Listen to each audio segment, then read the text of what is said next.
Il est 23 h, bonsoir à tous et merci de votre attention. Voici les titres à la une de l'actualité ce jeudi. En France, à Paris, ouverture ce jeudi de la 4e édition du Forum de Paris sur la paix, cérémonie d'ouverture à laquelle a pris part le président de la République, son Excellence Alassane Ouattara. Le numérique et la réduction des fractures mondiales, sujet d'intérêt au cœur de cet événement international.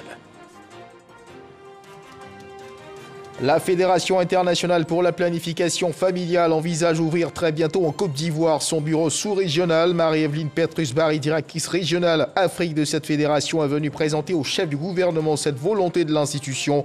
C'était au cours d'une rencontre que lui a accordée le Premier ministre Patrick Achi.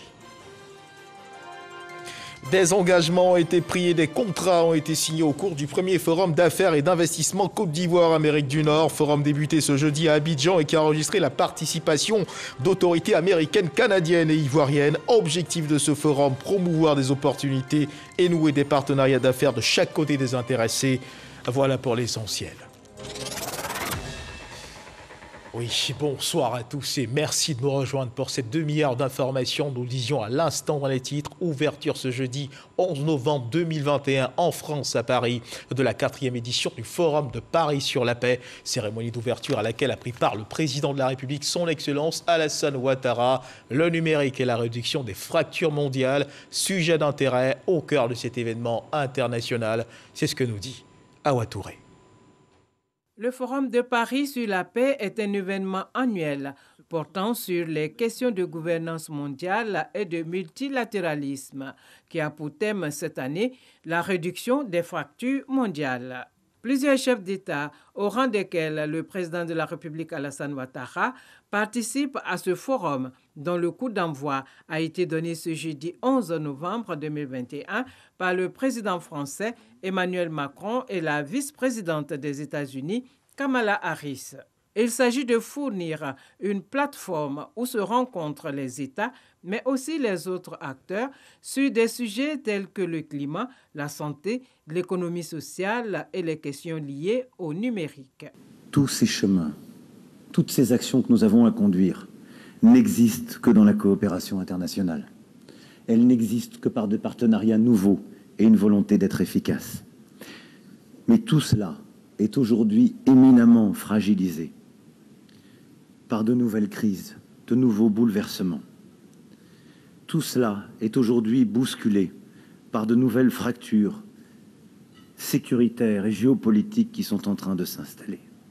Il nous faut maintenant adopter ces méthodes du multilatéralisme efficace pour relancer un agenda de contrôle des armements, de coopération entre les grandes puissances et de lutte contre la désorganisation du monde. Créé en 2018 à l'initiative de la France, le Forum de Paris sur la paix vise à instaurer un rendez-vous régulier des décideurs mondiaux à Paris en vue de faire avancer la paix par une meilleure gouvernance.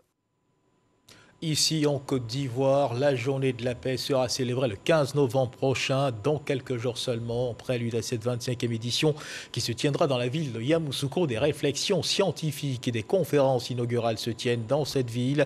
Une journée célébrée autour du thème « Osons la paix ». Pour en parler, le ministre de la Réconciliation nationale, Kouadio Konan-Bertin, est à l'invité du journal de 20 h. Il a invité tous les Ivoiriens à une implication totale pour une paix durable et véritable en Côte d'Ivoire. Je vous propose de suivre un extrait de son intervention. Vous voyez comme il y a cette coïncidence au moment où le président de la République de Côte d'Ivoire se trouve en Europe, principalement en France, pour parler de paix dans le monde. Nous parlons de paix ici en Côte d'Ivoire. Nous sommes à la 25e édition de la Journée nationale de la paix. Osons la paix parce que voilà plus de 25 ans quand même que la Côte d'Ivoire a expérimenté autre chose, mais pas la paix. Et pourtant, vous pouvez nous la léguer comme notre seconde religion. Moi, depuis que je suis arrivé à la tête de ce département ministériel, j'ai fait le tour de toute la Côte d'Ivoire. Il y a un constat et un seul. Tous les Ivoiriens aspirent à une seule chose, la paix.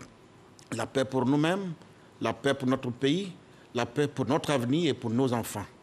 Aujourd'hui, nous sommes partis à Yamoussoukro pour déjà, en prélude à cette journée de paix, ouvrir les hostilités avec un forum scientifique qui réunit beaucoup d'universitaires, beaucoup de cadres, pour qu'ensemble nous puissions faire ce déblayage et dégager les idées fortes qui vont inspirer notre action à la tête de ce département.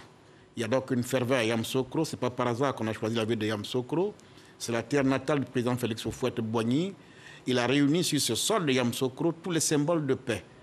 Sa résidence, la basilique, la mosquée de la paix de Yamoussoukro, la fondation Félix Houphouët-Boigny, tous ces symboles de paix-là, nous voulons donc les saisir justement pour passer des messages et parler au cœur de tous les Ivoiriens.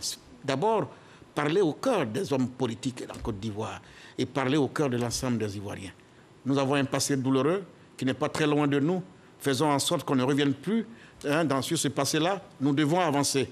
Dans ce jour-là, ce 15, il faut que les Ivoiriens manifestent leur joie de voir leur pays embrasser à nouveau la paix. Il faut qu'ils le manifestent. Il faut qu'ils se disent, nous sommes condamnés à aller de l'avant. On ne peut plus rien faire pour revenir en arrière. Sur l'ensemble du territoire, il faut qu'il y ait donc cette joie de retrouver la paix dans notre si beau pays. À l'instant, Kouadio Konambertin, ministre de la Réconciliation nationale, deuxième titre de cette édition, la Fédération internationale pour la planification familiale envisage d'ouvrir très bientôt en Côte d'Ivoire son bureau sous-régional. Marie-Evelyne Petrus-Barry, directrice régionale Afrique de cette fédération, est venue présenter au chef du gouvernement, Patrick Hachi, cette volonté de l'institution. C'était au cours d'une audience que lui a accordée le Premier ministre Patrick Hachi. Alexis Vaudra-Ogo. La Fédération internationale pour la planification familiale veut ouvrir ses bureaux en Côte d'Ivoire. Mercredi, sa directrice régionale l'a indiqué à sa sortie d'audience avec le chef du gouvernement. L'objectif de notre visite en Côte d'Ivoire est de pouvoir ouvrir un bureau sous-régional en Côte d'Ivoire pour travailler en Afrique de l'Ouest et en Afrique centrale de manière beaucoup plus approfondie sur les droits des femmes, sur les violences faites aux femmes, et sur le planning familial. Monsieur le Premier ministre nous a assuré de sa volonté de travailler avec nous et en toute humilité, il nous a indiqué qu'on pourrait travailler avec lui et toute son équipe pour avancer dans les domaines d'intervention qui sont les nôtres.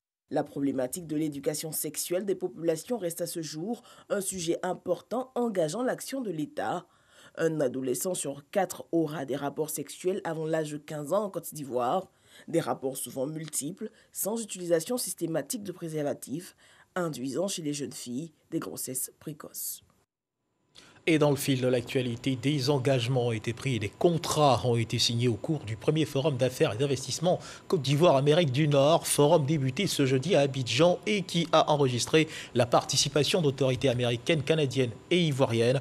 Objectif de ce forum, promouvoir des opportunités et nouer des partenariats d'affaires de chaque côté des intéressés. Opportunités et partenariats d'affaires orientés surtout vers des projets prioritaires identifiés dans le plan national de développement 2021-2025. Lanciné Bakayoko.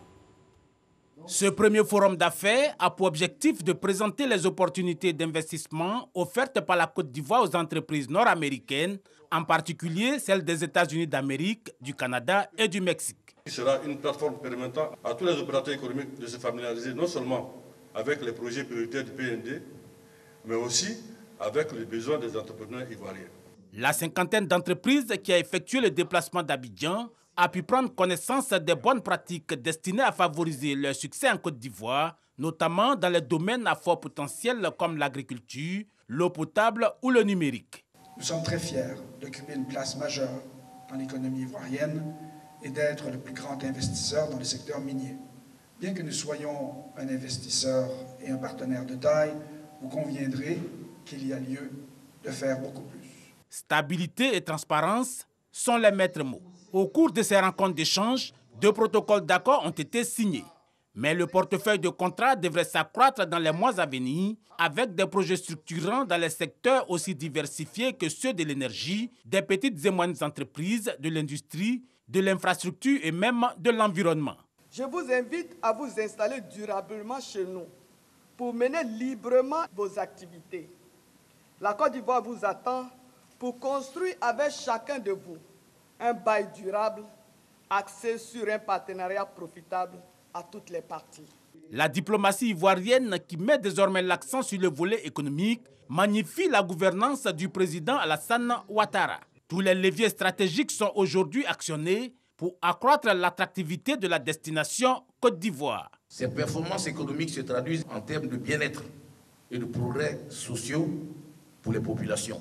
Notre PIB par tête d'habitant a doublé en 10 ans, faisant de la Côte d'Ivoire un acteur majeur et incontournable de l'économie de l'Afrique de l'Ouest. L'ensemble des initiatives nord-américaines devront s'inscrire dans le vaste programme national de développement 2021-2025. Et puis une délégation du ministère de la Solidarité et de la lutte contre la pauvreté conduite par la ministre Belmondo Dogo séjourne en Afrique du Sud depuis lundi dernier. La délégation ivoirienne s'y trouve pour un partage d'expériences. Il s'agit surtout de s'inspirer du modèle sud-africain. Et vous le savez certainement, après avoir résisté à de nombreuses crises politiques et sociales, dont l'apartheid, l'Afrique du Sud est devenue aujourd'hui une des puissances économiques du continent africain qui inspire. Jean-Marc Djedji. L'Afrique du Sud dispose d'institutions de protection sociale performantes, mais également les plus anciennes sur le continent et essentiellement soutenues par des financements nationaux. La délégation ivoirienne pourra donc apprendre les bonnes pratiques en matière de lutte contre la pauvreté, d'action sociale et de solidarité dans un contexte où les vulnérabilités ont été accentuées par la maladie à coronavirus. C'est vrai que la Covid est venue avec des effets négatifs, mais le côté positif de la chose a amené chaque pays à réfléchir à comment s'auto-suffire. Il faut ce partage d'expérience entre les pays africains, mais il faut ce partage d'expérience entre l'Afrique du Sud et la Côte d'Ivoire. Je considère aujourd'hui comme le départ d'une longue mais belle marche. Une belle marche. Dans le cadre d'une coopération sud-sud, c'est aussi l'avis de son homologue sud-africaine.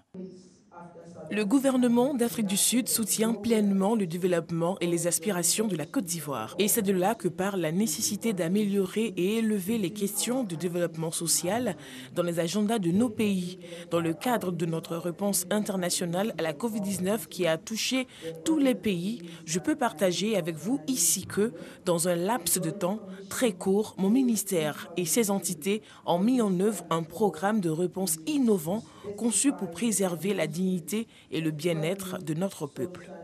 Covid-19, inclusion sociale et économique des populations, gestion des sinistres et des vulnérabilités, les deux ministres ont exploré plusieurs champs de collaboration au cours de cette rencontre, qui est une première après la grande session mixte de coopération ivoiro-sud-africaine qui s'est tenue à Abidjan en octobre dernier. Et puis le ministère de la Solidarité et de la lutte contre la pauvreté informe les populations que dans le cadre du plan de riposte contre la pandémie de Covid-19, un fonds dénommé Fonds spécial de solidarité et de soutien d'urgence humanitaire Covid-19 destiné aux ménages vulnérables, aux travailleurs mis en chômage technique et aux familles endeuillées par la Covid-19 a été institué par ordonnance le 15 avril 2020. Le ministère tient à préciser que les opérations d'enrôlement pilotées par les comités régionaux présidées par les préfets sont totalement gratuites. Aucun frais n'est exigé aux bénéficiaires à l'inscription. Aucune ponction ne doit être faite lors du transfert monétaire. Le ministère de la Solidarité et de la lutte contre la pauvreté met en garde tout contrevenant à cette disposition et s'autorise des poursuites judiciaires à leur encontre. Pour toute information, joindre les services du ministère au numéro de téléphone suivant 27 30 33 75 08. Et on poursuit le cours normal de cette édition du côté de Paris, en France, au siège de l'UNESCO. La 41e session de la conférence générale a enregistré hier mercredi l'intervention de plusieurs pays, dont celle de la Côte d'Ivoire. Le professeur Mariatou Koné, le ministre de l'Éducation nationale et de l'alphabétisation, a présenté le tableau de l'école ivoirienne avant de partager avec l'assistance le programme gouvernemental en cours d'exécution pour une école plus performante. Elle a également traduit le soutien de la Côte d'Ivoire au projet de recommandation sur l'éthique de l'intelligence artificielle et a invité la conférence générale à adopter ce projet. Envoyé spécial à Paris, Walter Amadou Ouattara. La Côte d'Ivoire a sur le podium de haut niveau à la 41e session de la conférence générale de l'UNESCO. Le pays, représenté pour l'occasion par la ministre de l'Éducation nationale et de l'alphabétisation, a exprimé la gratitude du gouvernement à l'UNESCO pour la bonne collaboration. Je voudrais, au nom du président de la République de Côte d'Ivoire, Son Excellence M. Alassane Ouattara, saluer l'œuvre humaniste qu'a accomplie l'UNESCO depuis 1946. Je voudrais en ce moment précis réitérer la gratitude de la Côte d'Ivoire pour la contribution de l'UNESCO à la promotion de l'éducation, de la culture et de la paix dans notre pays. La Côte d'Ivoire salue les appuis techniques et financiers apportés à l'Office ivoirien des parcs et réserves naturelles. En ce qui concerne le secteur de la culture, notre pays traduit sa reconnaissance à l'UNESCO pour l'inscription des mosquées de type soudanais dans le nord de la Côte d'Ivoire sur la liste du patrimoine mondial, le soutien constant à la protection et à la promotion de la ville historique de Grand Bassam. Remerciements certes pour les efforts déjà consentis, mais l'opportunité étant belle et favorable, Maria Toukone sollicite encore d'autres appuis auprès de l'institution onusienne. La Côte d'Ivoire dispose de 3 chaires UNESCO, la chaire de bioéthique, la chaire culture de la paix et la chaire eau, femmes et pouvoir de décision. Mesdames et messieurs, nous avons soumis 2 demandes de création de chaire UNESCO, la chaire ERA, ville durable, et la chaire sur la prospective. Nous espérons que ces candidatures seront retenues.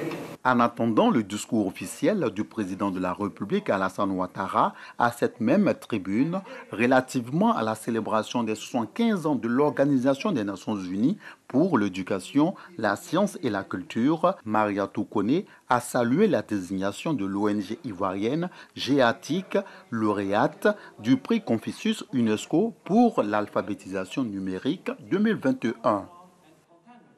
À Glasgow, en Écosse, depuis plusieurs jours déjà se tient la COP26. Le ministre ivoirien des Eaux et Forêts s'y trouve.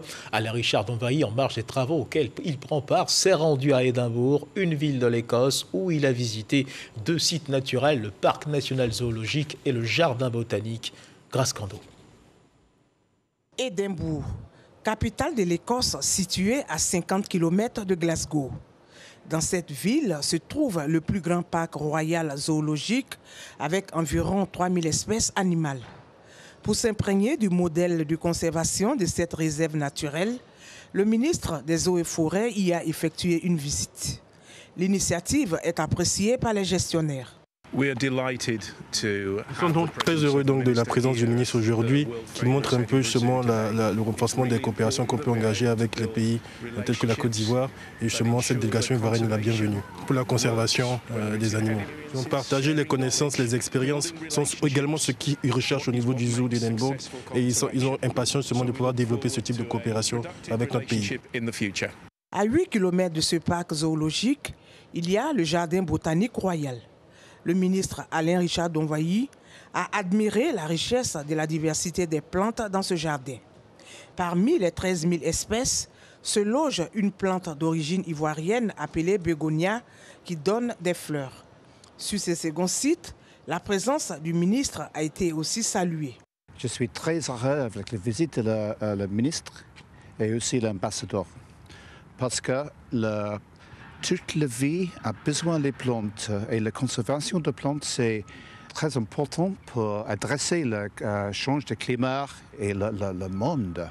Et aussi assister la Côte d'Ivoire avec le jardin de plantes, jardin botanique à Côte d'Ivoire. C'est un plaisir, c'est très important pour le monde et aussi pour chaque pays. Le ministre Alain Richard Donvaï dit tirer beaucoup de ces différents sites. Nous avons pu voir à quel point nous avons des intérêts communs, surtout sur la partie éducative, très importante, et d'échange aussi d'espèces pour leur conservation. Ensuite, nous avons donc visité le jardin botanique d'Édimbourg, qui est situé sur un espace de 70 hectares, qui est vieux de 350 ans. Et donc nous avons pu constater à quel point les jardins botaniques ont une valeur éducationnelle et de conservation. Alors nous avons l'intention d'avoir des relations plus poussées avec le jardin botanique d'Édimbourg. C'est une volonté réciproque, donc d'échange d'informations, d'échange de connaissances. Nous pourrons envoyer des étudiants ici et nous spécialiser un peu plus dans ce que nous avons à faire dans les jardins botaniques. Pour matérialiser son passage dans ce jardin botanique d'Édimbourg et en vue d'une collaboration, le ministre Alain Richard Donvayi a participé à une séance de planting d'arbres, précisément le chêne, une espèce de feuillage qui a plus de 200 ans de vie. Le réchauffement climatique au cœur de cette COP26, le continent africain qui subit également les conséquences de ces changements climatiques. À Saint-Louis, une ville au Sénégal, est fortement exposée à la montée des eaux. Ces dernières années, des centaines d'habitants du quartier des pêcheurs ont vu leur habitation ravagée par les eaux. La ville tente de résister à ce phénomène avec la construction d'une immense digue, de quoi susciter un brin d'espoir dans le cœur des habitants. C'est ce que nous dit Alexis Ouedraogo.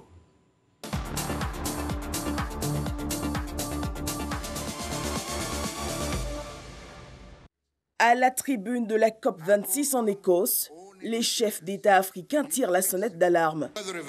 Les événements climatiques extrêmes comme les inondations et la sécheresse nous font perdre entre 3 et 5% de notre PIB chaque année. De plus, ils aggravent l'insécurité alimentaire et engendrent une concurrence entre communautés et entre pays pour l'accès aux ressources. Le continent est menacé par les effets du réchauffement climatique, bien qu'il soit le plus petit pollueur. Si les pays sahéliens sont menacés par la sécheresse et le sable qui enlise tout, les pays plus au sud sont eux confrontés aux inondations. Saint-Louis, l'ancienne capitale sénégalaise, est considérée comme l'une des villes africaines les plus exposées à la montée des océans.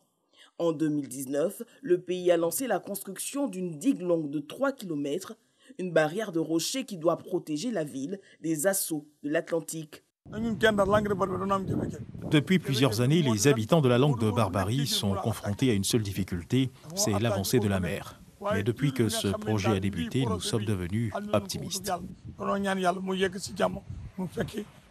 La langue de Barbarie, c'est ce cordon sableux de 25 km de long entre le fleuve Sénégal et l'océan, un peu comme la presqu'île d'Assigny en Côte d'Ivoire. Entre août et octobre, le quartier des pêcheurs est à la merci des vagues.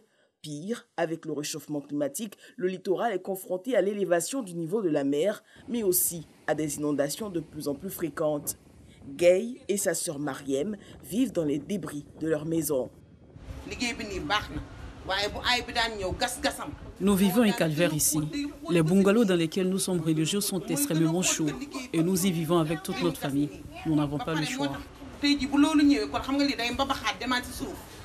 Ils sont 1500 à avoir été relogés dans ce camp à 12 km à l'intérieur des terres. Le projet est bon, par contre, je suis un peu pessimiste sur la technique qu'ils ont utilisée.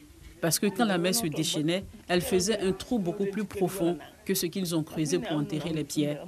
Je crains que tout s'affaisse quand la mer va avancer. À terme, l'État prévoit la construction de 600 maisons à la place du camp. Plus de 10 000 personnes vont être déplacées pour dégager une bande de 20 mètres entre la digue et les premières habitations. Mais pour certains experts, les responsables politiques ne font que faire reculer le problème. C'est quelqu'un d'entre eux-mêmes qui m'a dit que c'est pour une décennie. J'ai dit que c'est du gaspillage. Comment on peut dépenser autant de millions d'euros pour nous, autant de milliards de francs CFA pour une décennie? C'est eux-mêmes qui le disent. La mairie de Saint-Louis retorque qu'elle a tout simplement dépensé autant qu'elle le peut. Le budget est estimé à 100 millions d'euros, financé en partie par la Banque mondiale.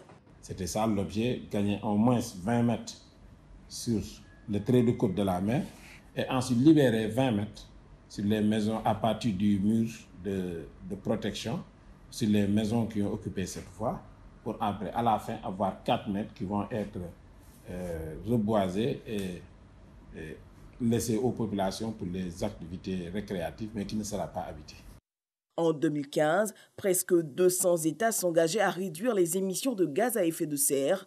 6 ans après l'accord de Paris, l'ONU dénonce des promesses non tenues, notamment chez les grands pollueurs. Aujourd'hui, cette promesse est devenue obsolète, elle n'est plus d'actualité et pourtant les pays développés n'arrivent toujours pas à mobiliser les 100 milliards de dollars par an.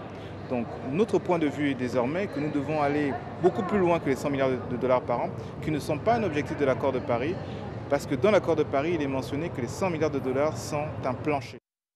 Selon l'ONU, le mois de juillet 2021 a été le plus chaud jamais enregistré sur la planète. L'Afrique subsaharienne est pourtant particulièrement touchée par les changements, avec des épisodes de temps extrêmes, des sécheresses, inondations et des effets secondaires de montée d'eau et d'insécurité alimentaire. Et retour en Côte d'Ivoire, à Abidjan, plus précisément à Koumassi, où un bâtiment R+3 qui menaçait de s'écrouler a été finalement démoli par la brigade d'investigation du contrôle du ministère de la Construction, du Logement et de l'Urbanisme hier mercredi. Cette démolition, contrairement à celle qui se faisait sur dénonciation, a été sollicitée par le propriétaire du bâtiment incriminé. Cheikh Koné, notre reporter, a été sur place, son récit. À première vue, ce bâtiment R+3 situé au quartier d'Ivro dans la commune de Koumassi a tout l'air d'un ouvrage normal et habitable. Et pourtant, l'immeuble ne donne aucun gage de sécurité. Il s'affaisse à un rythme effréné, comme dans un sable mouvant. Depuis un mois, les locataires et voisins ont reçu des mises en demeure pour libérer l'espace. Bien qu'informés, certains habitants nourrissaient le secret espoir que l'opération de démolition ne voit jamais le jour, quand d'autres ont pris la pleine mesure du danger. On n'a pas du tout rentrer dans les détails, on a préféré ramasser les bagages et puis regarder le travail fait. Ils ont dit qu'en tout cas, ils ne nous chassent pas, nous qui sommes à côté. C'est juste, il faut éviter des désagréments en fait. Et si on peut se mettre quelque part, quand on finit, on va revenir. Le propriétaire, lui-même à l'origine de l'alerte sur son bâtiment, a sollicité les services du ministère de la Construction et de l'Urbanisme pour une démolition. Moi, je ne mets pas mon intérêt personnel au-dessus de la vie des citoyens. Malgré j'ai fait un investissement, pas moins de 120, quelque chose comme ça que moi j'ai investi dans ça, y compris et le terrain et la construction. Ce mercredi, c'est chose faite. Logiquement, c'est à la charge du propriétaire. Mais dans ce cas de figure, le propriétaire n'ayant pas de moyens à adresser des courriers à la primature et à la présidence, voilà, qui nous a été imputé. Et le ministre a décidé de lui venir en aide en prenant en charge la démolition. Depuis le début de l'année, les missions de démolition au niveau du ministère de la Construction ont connu une hausse importante dans le district d'Abidjan. L'objectif à terme est zéro risque, mais surtout zéro effondrement. Et puis sachez que le ministre des Transports est en visite de travail au port autonome de San Pedro. Il s'agit pour Amadou Koné d'évaluer les travaux des chantiers ouverts dans le cadre de la première phase d'extension de modernisation du deuxième port de Côte d'Ivoire. Objectif, disposer d'un port autonome capable de traiter 50 millions de tonnes de marchandises. Il faut continuer de faire attention. La Covid-19 est encore présente dans notre pays, à suivre l'évolution de la maladie en Côte d'Ivoire.